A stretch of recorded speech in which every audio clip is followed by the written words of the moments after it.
Hey guys, welcome back to another episode of Everquest Old School. And in this episode, we are over in Unrest, and instead of being inside the main room, which is what you guys have been seeing for the last few days, we're over in the courtyard, the left-hand side of that. And the way you get to this is, you can see right there in front of us is the doorway to the main room, or the main house.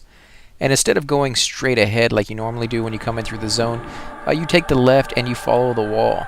And you follow it all the way around this little hedge maze and come around all the way to where we're standing. And basically, all we're doing...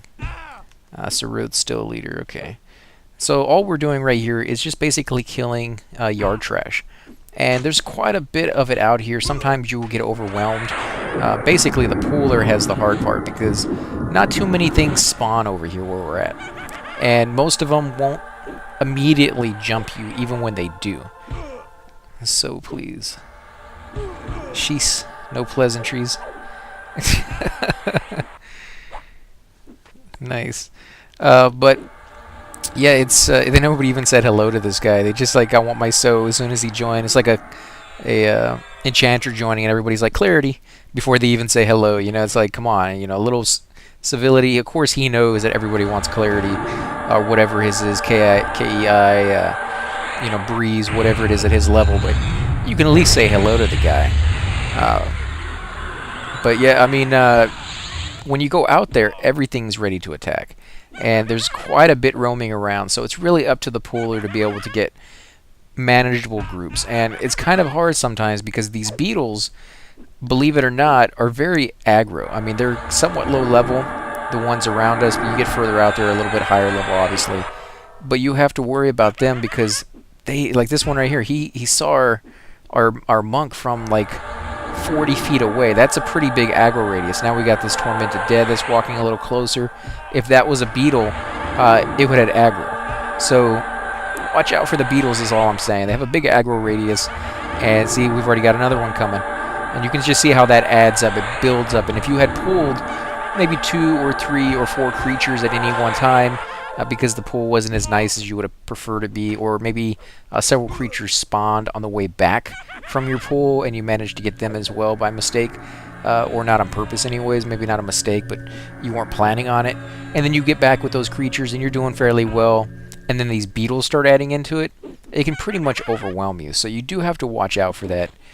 Just be aware of your surroundings, especially the pooler. The pooler is the one who's going to be the key in this situation, because any place that isn't a set spawn, these creatures, they all spawn in one spot when they pop up, but the moment they pop up, they start walking, they start roaming around, and their roaming path is not set. There's no, oh, you're going to go this way for this many feet, then you're going to take a left and go down this way. It's a randomized path. They have a certain number of paths that they can go down, and at any one moment they can decide to go down any one of those paths using that paving. And they can even stop going down that path at any time and turn around and go back the way they came. So you got to remember, when these guys spawn, there's no way to predict where they're going to be. No way to predict what path they're going to follow when you pull them. They could go down a weird paving and pull who knows how many mobs with them just because you aggroed them. So it can be fairly difficult to pull out here, and that's why we have the monk doing it. So if he gets in over his head, he can just fatigue death. And the jack-o'-lantern has actually just been charmed. So that's why he's not attacking right now. And they're not waiting for Mez to break or anything like that. He's charmed it. He's going to use it as a pet, because we do have an enchanter with us. So he's going to go pull another jack-o'-lantern. These guys are cool. I like the looks on them. You can see like the light coming out of their eyes. Yeah, it looks a little blocky, but hey, this was 1999 when this game came out. This was state-of-the-art. And from farther away, it actually does look semi-decent. Up close, you can see the flaws a little bit more than you should be able to. So let's see, what are they saying over here? Well, you put the bus first, so incoming they are. Pleasantries follow after. Okay, that should hold for a bit. Hey, how are you? Thank you for the invite. Better? I like this pet. I shall name him John. John the Jack-o'-lantern. Okay, so we got a couple characters in our group today. Sometimes you get in groups and nobody says anything, so it's nice when everybody gets joking around and things of that sort. But I actually did a video the other day with ZK down here, who I'm actually talking to at the moment, and they actually went really well. I mean, it's really nice to have a back and forth with somebody else while you're doing these videos, and get to see from their point of view. We were playing our Necro or my Necro and his Rogue, and so you get to see at least a little bit of the differences between those two classes and how they're played. With the Necro, it's fairly easy. I just send my pet off to do everything. I can kind of sit down and just meditate, throw some dots on it if it's really necessary. But at that level, we were killing them in what was it, Befallen, and they were pretty low to me, pretty much mainly green. There was a few blues, and there was even a red in that zone that we ended up killing with the group. But beyond that, it's a pretty easy place to be, and I'm not really doing a lot, so I'm going to go ahead and cast my Expulse Undead as soon as I can. Well, I can't do it on a beetle, so I'll have to wait. But we already have another Cleric here, which is why I'm not really doing that much healing. He's really on top of that, and I should be doing my attack, but I've kind of been a little lazy. And I'm one of those healers who don't like to pretty much do anything else but the main task of a healer. I really, really enjoy healing, and so that's what I try to do. And some healers are really big into attacking. They like doing that. They're very fond of that. I've gotten so used to just healing because as you get higher and higher level, you'll find it far rarer to get more than one healer in a group. Whether they're clerics, druids, shamans, you usually will only have one of them. And in some groups, you may not even have a pure healer. You may have like 2 paladins, and their combination of healing back and forth is all you really need for that group, because you're not taking a lot of damage and things of that sort. May I get so as well? My looting addiction has gotten the better of me. He's so overweight he can barely move. Let's see. I have the filter on, don't I?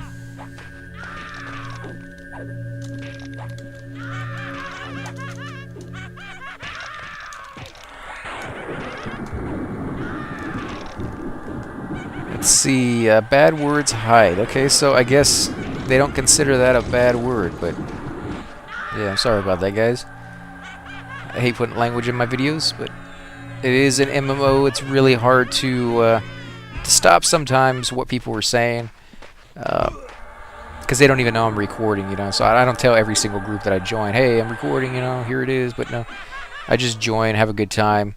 If I constantly see them, sometimes it will come up in conversation when I mention what I'm doing, but most of the time nobody has any idea what's going on. And I kind of keep it that way because, you know, if you start telling people you're recording, people sometimes will act a fool, you know, act stupid, which is fine. I mean, that's always funny to see people jumping around and doing stupid stuff like that, but let me heal this guy. Did not like when his mez broke, that's for sure. Let me go ahead and heal Drastical.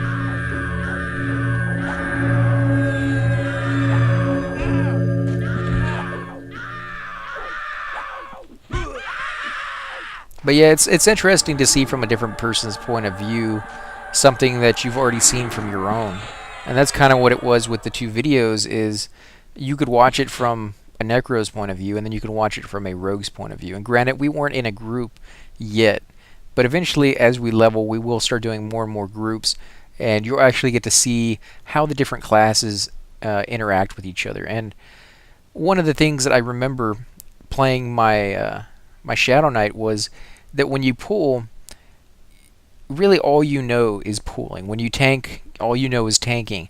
You don't really get to see a lot of what the other classes are doing and get to learn what they can kind of use in certain situations. And one of the biggest ones that I found that made a huge difference in the game for me was, as a tank, occasionally you will have to look at your life. I mean, you should be paying attention to that. Some people don't ever pay attention to their life. They just accept the fact that the cleric or the healer is there and they're going to take care of them.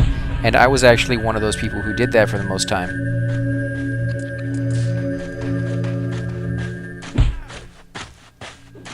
Let's see. Okay, as I dings a while back, and it's not longer any good for me being here, so it's time for me to move on.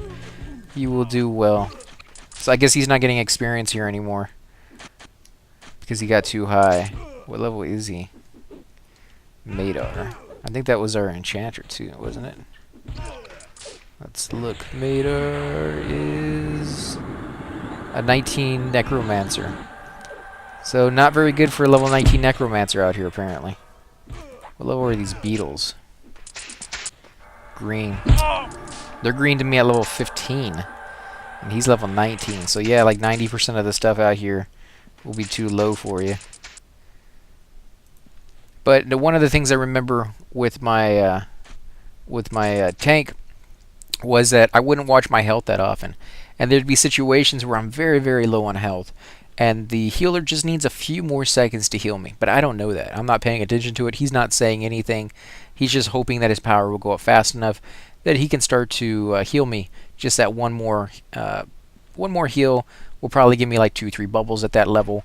And I'd be fine throughout the rest of the fight. But he just needs those few seconds, and he's hoping that he'll get it. And if I was paying attention, I could back up a little bit. I could let somebody else take the hits a little bit more.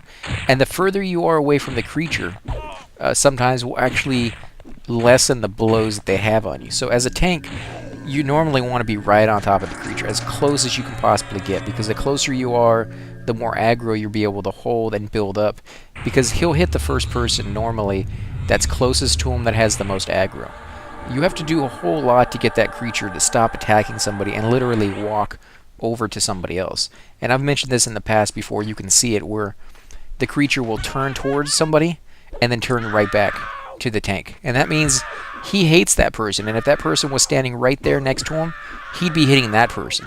But since he's a little further away, it's not worth it for him to start walking in that direction to hit you just yet. You got to build up even more aggro to get that. So as the tank, if I would back up a little bit, you would lessen that aggro. You also sometimes lessen the hits you take, because they have to reach a little bit further. I don't know if it's programmed in there like that or not, but in my experience, that's what it seems like. The further you get away from the creature, the less hits you're taking from him. And so sometimes as a tank, all it would require is you just backing up a little bit and giving that cleric or that druid or that shaman an extra 2 or 3 seconds to build up enough power to cast that health, that heal, so that you don't die.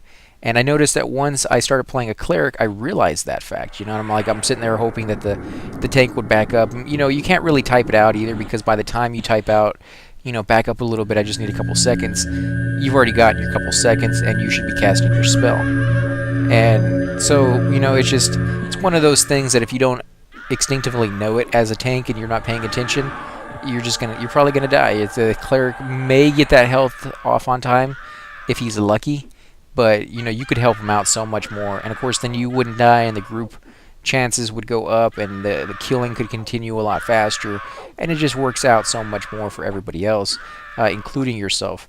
And you're probably sitting there thinking, well, why should I do his job? Well, this is a group game, and yes, his job is to heal, but your job interacts with his. It's not just these are your tasks to do and these are your tasks to do, and none of these tasks will ever overlap with each other. Of course they overlap with each other. You know, the enchanter has to mez the creatures, and then the tank has to decide which one to attack. Everybody else has to assist through the tank.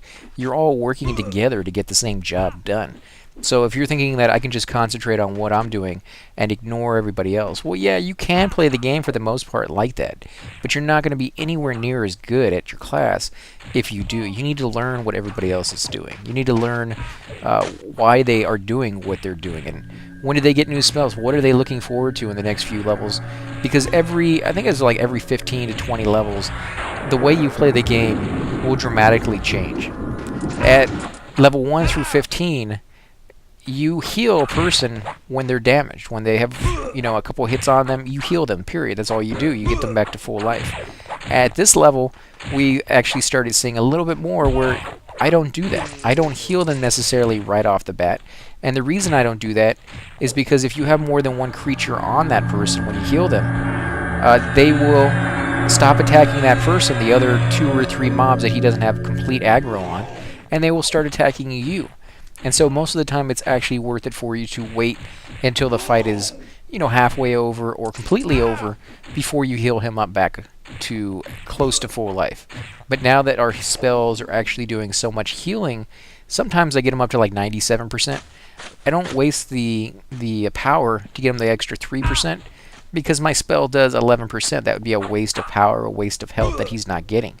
And so I'll just sit back down and let him run out, or let my guys sit there. If he's a wizard, I'll let him sit there at like 80% instead of healing him up, because I may not be completely full power.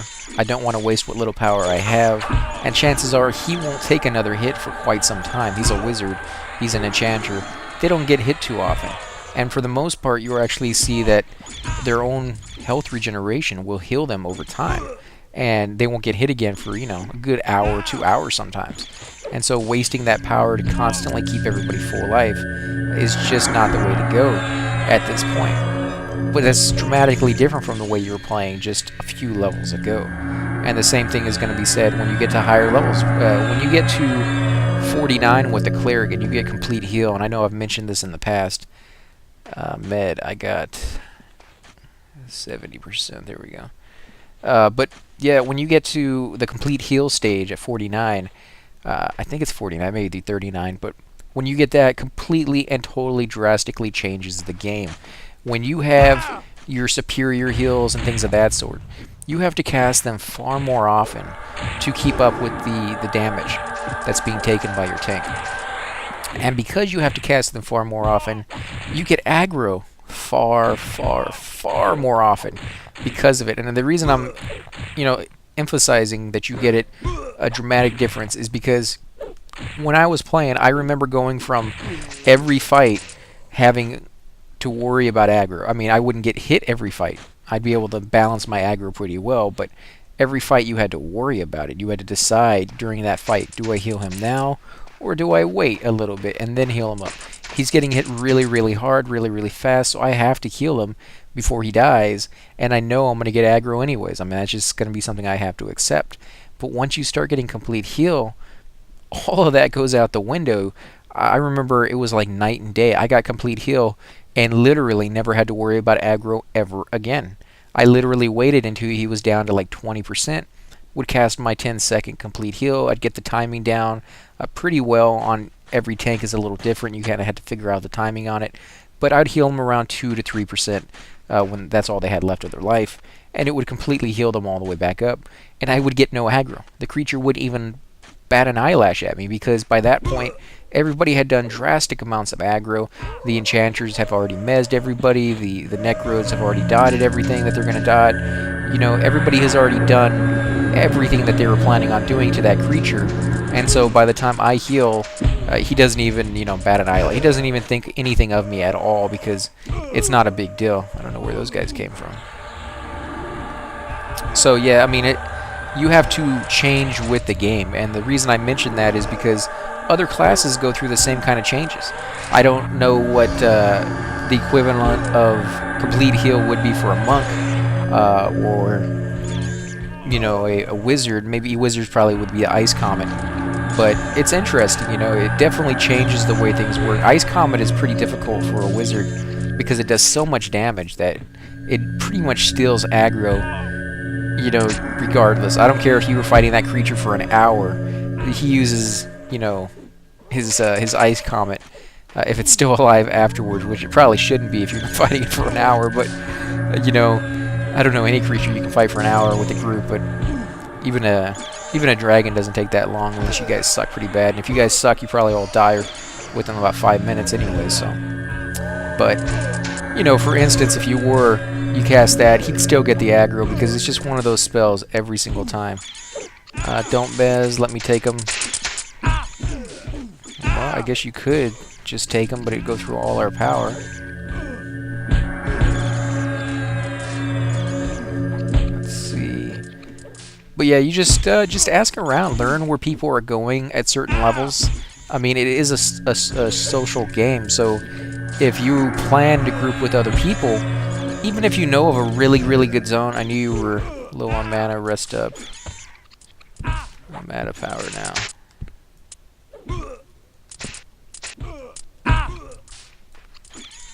Let him get it off me real quick.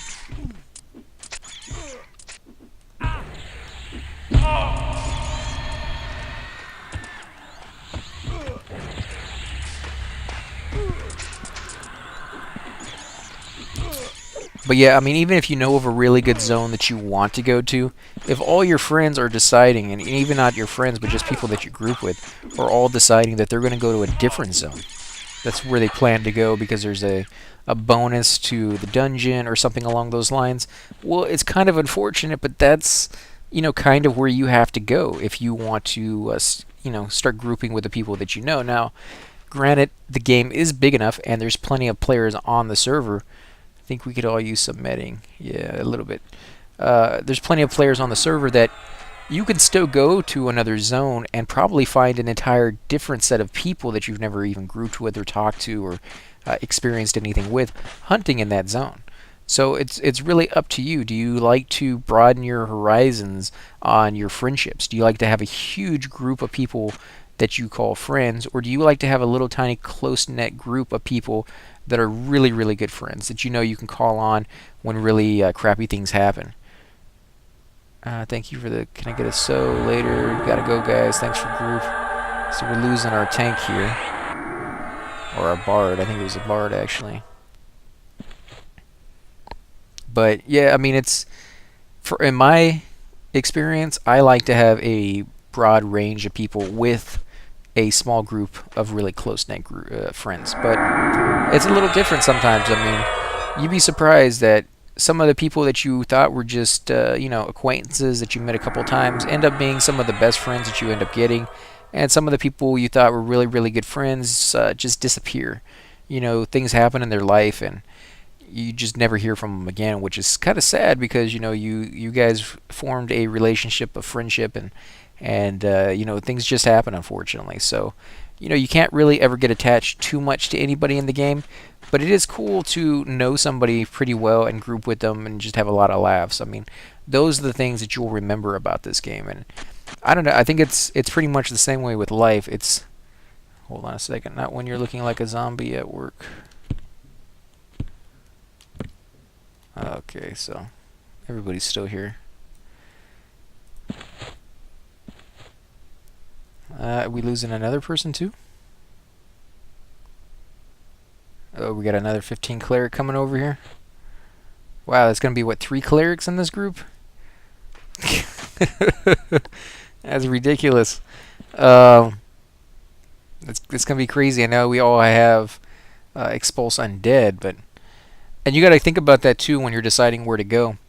This is a great zone for clerics because you have undead in this zone. You have direct damage to undead. You have invisibility to undead.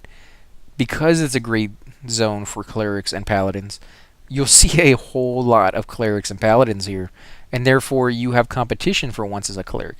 And if you go to a zone that's maybe not as known, it doesn't have a lot of undead in it and things of that sort, you'll probably find a lot more groups as a cleric because there'll be a lot less of them. Can you invite Jack Aiden? Who's the leader?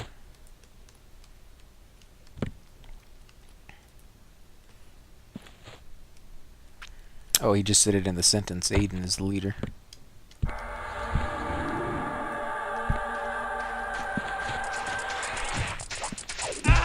Yeah, 2 clerics, a chanter, and a shaman. I need some tankage. So yeah, just a little bit, because we don't have one right now. I guess the shaman could technically maybe tank a little bit, but I don't think he has his pet until a higher level, and nobody here has a taunt. So yeah, that's gonna be kind of rough. And you can see the enchanter has charmed one of the tormented dead. Charm is a cool spell if you can get it to take. The thing you have to worry about is when it breaks. When it breaks, it doesn't go after the person it's standing next to. It goes after the person who charmed it. Just like I usually do when I'm in a group as a tank with my Shadow Knight back in the day. The creatures could charm you. They still can. And when they charm you, they literally will do what you do, which is to tell them to attack their own friends. And so you will see, thankfully as my Shadow Knight, he wasn't known for damage. He was known for being able to pull really well. And so when I turned on my friends and started attacking them, I didn't do a whole lot of damage to them. So it was kind of a joke, that, oh yeah, Villas is attacking. That was the name of my character, Viola.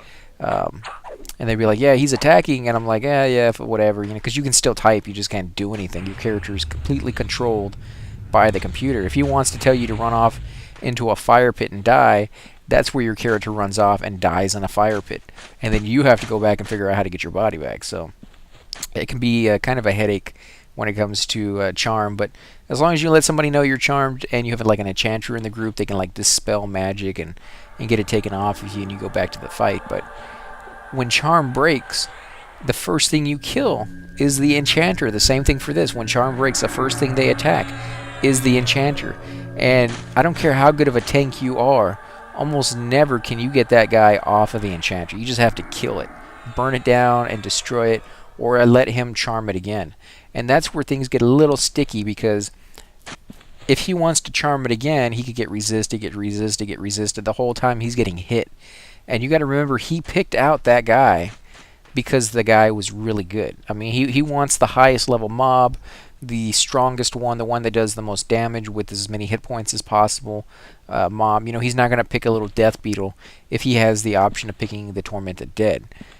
So they hit hard, and so he doesn't get a lot of tries to make sure it works. And if you're unsure as the tank, if he's tried charming it several times and then doesn't tell you that, oh, by the way, I'm not going to charm it again, or I'm not able to charm it, it's failing, whatever, kill it. If he doesn't tell you that up front very quickly, the healers may not be able to keep up with the healing. I mean, he may just be going down so quick that in the time it takes to cast one superior heal, he dies. And it's possible. I've seen healers die in less than a blink of an eye. They literally are full life, and then snap your fingers, they are dead. So it's really bad timing on some of it sometimes, and if you're not sure what's going on, it can be pretty bad there as well. So back up a little bit. Guess I can go ahead and use my Expulse Undead if I knew which ones. Okay, I'll use it on that guy.